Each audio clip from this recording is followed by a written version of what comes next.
सोचिए दोस्तों, सुबह आप उठते हैं, मोबाइल फोन उठाते हैं, गूगल मैप आपकी लोकेशन नहीं दिखा रहा। आप यूपीआई पेमेंट करते हैं, ट्रांजैक्शन फेल। वेदर ऐप खोलते हैं, डाटा अनअवेलेबल। और इसी बीच टीवी पर ब्रेकिंग न्यूज आती है, multiple satellite have gone offline. कुछ ही घंटों में aviation, maritime navigation, satellite communication और वेदर डाटा सिस्टम पर सीरियस डिस्ट्रप्शन की खबरें आने लगती है। अब सवाल यह है, क्या सैटेलाइट के बंद होने से पूरा इंटरनेट भी बंद हो जाएगा? तो इसका आंसर होगा नहीं, क्योंकि इंटरनेट सिर्फ सैटेलाइट पर डिपेंड नहीं करता। इसके पीछे fibre optic cable, data centres, secular network और ग्राउंड इंफ्रास्ट्रक्चर की विशाल दुनिया है। लेकिन मॉडर्न सिविलाइजेशन में सैटेलाइट की भूमिका इतनी महत्वपूर्ण है कि उनके लार्ज स्केल नुकसान का असर हमारी टेक्नोलॉजी पर जरूर पड़ सकता है। और इसका सबसे बड़ा रिस्क सैटेलाइट की बढ़ती संख्या नहीं, बल्कि खुद स्पेस इटसेल्फ है। हम अर्थ के चारों तरफ लो अर्थ ऑर्बिट यानी लियो में हजारों स्पेसक्राफ्ट भेज चुके हैं।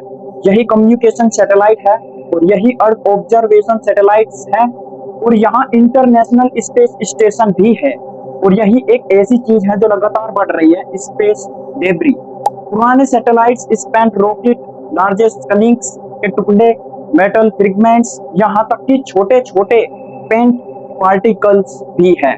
नासा के अनुसार अर्थ ऑर्बिट में 10 सेंटीमीटर से बड़े 25,000 से ज्यादा ऑब्जेक्ट नोन हैं और 1 से 10 सेंटीमीटर के लगभग 50,000 पार्टिकल्स एस्टिमेट किए जाते हैं। पर सुनने में यह सिर्फ स्पेस का कचरा लगता है, लेकिन प्रॉब्लम यह है कि स्पेस में चीजें खड़ी नहीं रहती। लियो में ऑब्जेक्ट लगभग 7 से 8 किलोमीटर प्रति सेकंड की स्पीड से पृथ्वी का चक्कर लगाते हैं और कलीजन के समय एवरेज इंपैक्ट स्पीड करीब 10 किलोमीटर प्रति सेकंड हो सकती है।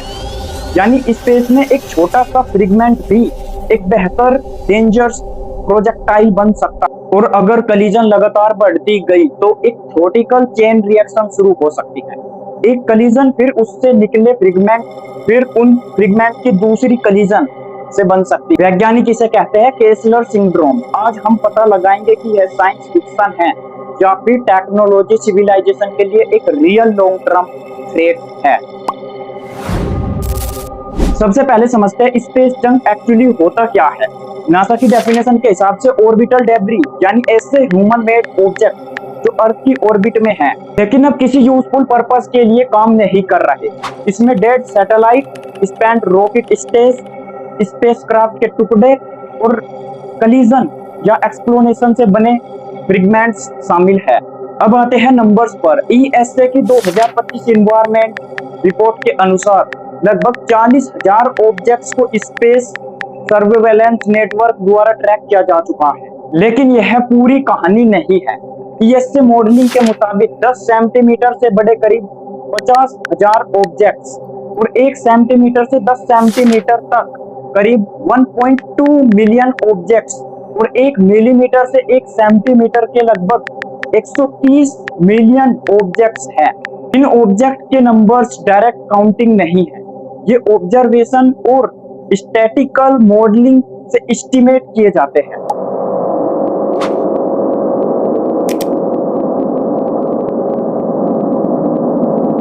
अब आते हैं फिजिक्स के सबसे इंपॉर्टेंट हिस्से पर। लियो में सैटेलाइट लगभग 7.8 किलोमीटर पर सेकंड यानी करीब 28,000 किलोमीटर पर आवर की ऑर्बिटल स्पीड पर हो सकता है। लेकिन कलीजन के समय ये ऑब्जेक्ट की रिलेटिव स्पीड इससे भी ज्यादा हो सकती है। नासा के अनुसार average orbital debris impact speed करीब 10 किलोमीटर पर सेकंड है और कुछ कलीजन लगभग 15 किलोमीटर पर सेकंड तक पहुंच सकती है। फिजिक्स में काइनेटिक एनर्जी का फॉर्मूला है E बराबर 1/2 mv²। ध्यान दीजिए वेलोसिटी स्क्वायर में है, यानी स्पीड बहुत तेजी से एनर्जी बढ़ाती है। इसलिए सेंटीमीटर साइज का डेब्री भी स्पेसक्राफ्ट के लिए एक कास्टोग्राफी हो सकता है। और यही एक कॉमन इंटरनेट क्लेम को करेक्ट करना जरूरी है। कई वीडियोस कहते हैं 1 सेंटीमीटर वोल्ट स्क्वायर में ग्रेनेड जितना पावरफुल होता है, लेकिन एक्चुअल कंपैरिजन सही नहीं है, क्योंकि एनर्जी ऑब्जेक्ट के मास और एक्चुअल रिलेटिव वेलोसिटी पर डिपेंड करती है।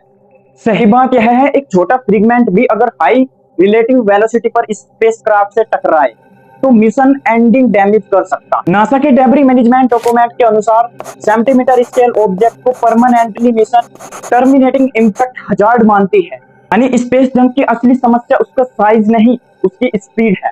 और यही कारण है कि ऑर्बिटल डेब्री को ट्रैक करना इतना जरूरी है। अब एक ऐसी घटना पर आते हैं जिसने पूरी स्पेस कम्युनिटी को दिखाया है यह खतरा सिर्फ थ्योरी नहीं है।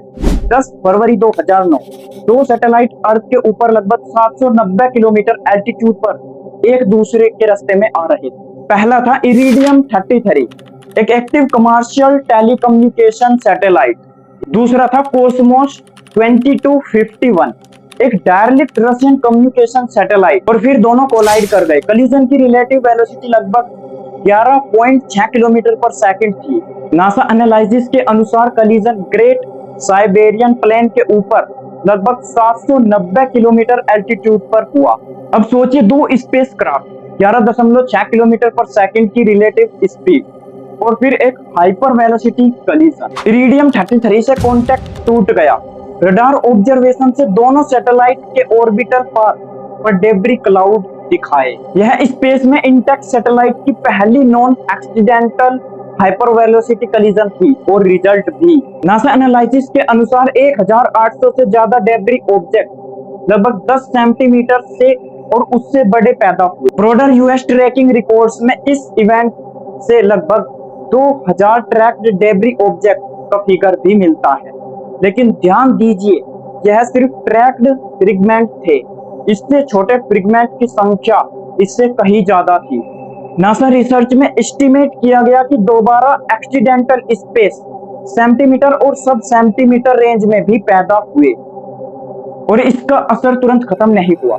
नासा की एनालिसिस में कहा गया था कि डेब्री का कुछ हिस्सा सेंचुरीज के अंत तक ऑर्बिट में रह सकता है। यानी कलिजन एक सेकंड में हुआ लेकिन उसका इन्वायरमेंटल इंपैक्ट डिकेड्स तक चल सकता है। और यही 2009 एक्सीडेंटल का सबसे बड़ा लेसन। स्पेस में एक्सीडेंट का मतलब सिर्फ दो सैटेलाइट का नुकसान नहीं है। इस कलिजन फ्यूचर सैटेलाइट के लिए हजारों नए हजार्ड पैदा कर सकती है। अब आते हैं इस पूरी कहानी के सबसे इंपोर्टेंट साइंटिस्ट पर, रोलैंड जे केसलर।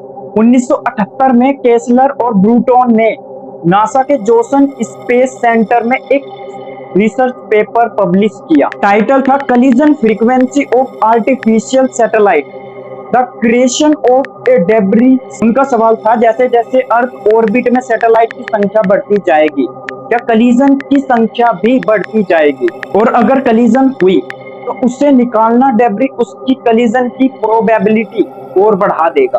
पेपर ने इसे फीडबैक मैकेनिज्म को मैथमेटिकली एग्जामिन किया। इसे एक डोमेन इफेक्ट की तरह समझे। पहला सैटेलाइट दूसरी से टकराया, उस ऑर्बिट में 100 या थाउजेंड्स नए फ्रेगमेंट हुए। इनमें से कुछ फ्रेगमेंट दूसरी सैटेलाइट से टकराते हैं, नई कलिजन हुई और अब डेब्री और फिर वही डेब्री अगली कलिजन को जन्म देता। यानी कलिजन हुई, डेब्री बनी, मोर कलिजन हुई, मोर डेब्री बनी। यह एक पॉजिटिव फीडबैक लूप है। लेकिन यहाँ एक इम्पोर्टेंट करेक्शन है। केसलर सिंड्रोम का मतलब यह नहीं कि एक अचानक पूरी अर्थ के चारों तरफ एक सॉलिड मेटल वॉल बन जाए, और न ही यह एक साइंटिफिकली एस्टैब्लिश्ड प्रिडिक्शन है कि ह्यूमैनिटी निश्चित रूप से अर्थ पर सेंचुरीज के लिए ट्रैप्ड हो जाएगी।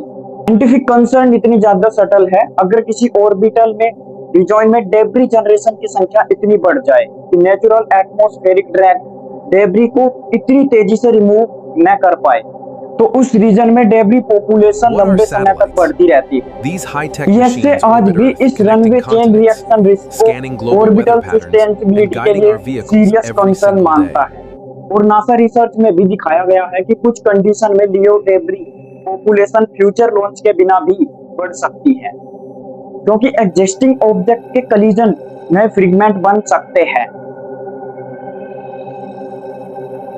एक्सट्रीम कॉन्सिक्वेंस क्या होगा? हर ऑर्बिट बंद नहीं होगी, लेकिन कुछ ऑर्बिटल बैंड्स इंक्रीजली हजार्ड्स हो सकते हैं। सैटेलाइट ऑपरेशन को ज्यादा कलिजन अवॉइडेंस मैन्यूवर करने पड़ेंगे, मिशन ज्यादा एक्सपेंसिव होंगे और कुछ एल्टीट्यूड पर long term access increasingly difficult हो सकता है। यानी केसलर सिंड्रोम का रियल नाइटमेयर है। स्पेस का अनयूजेबल मानना एकदम सही नहीं, धीरे धीरे होगा। अब 1978 से 2026 पर आते हैं। आज स्पेस में सैटेलाइट्स की संख्या बहुत तेजी से बढ़ रही है। स्ट्रिंग जैसी मैग्नेट कंस्टलेशन हजारों सैटेलाइट में लियो में ऑपरेट करती है। OneWeb भी ग्लोबल ब्रॉडबैंड कंस्टलेशन ऑपरेट करता है। इसका मतलब यह नहीं है कि ये कंपनी स्पेस पॉपुलेशन की वजह है। असल में सैटेलाइट कंस्टलेशन कम्युनिकेशन और कनेक्टिविटी के लिए बहुत यूजफुल है, लेकिन ट्रैफिक बढ़ने के साथ ऑर्बिटल कोऑर्डिनेशन की इंपोर्टेंस भी बढ़ गई है। दूसरा थ्रेट एसैट वेपन। 15 नवंबर 1921 को रशिया ने अपने डिफेंस कॉस्मोस 1408 सैटेलाइट के खिलाफ डायरेक्ट एसेंट और इससे मॉडलिंग बताती है कि लगभग 550 किलोमीटर एल्टीट्यूड के आसपास डेब्री ऑब्जेक्ट की संख्या एक्टिव सैटेलाइट के समान ऑर्डर ऑफ मैग्नीट्यूड में पहुंच चुकी है।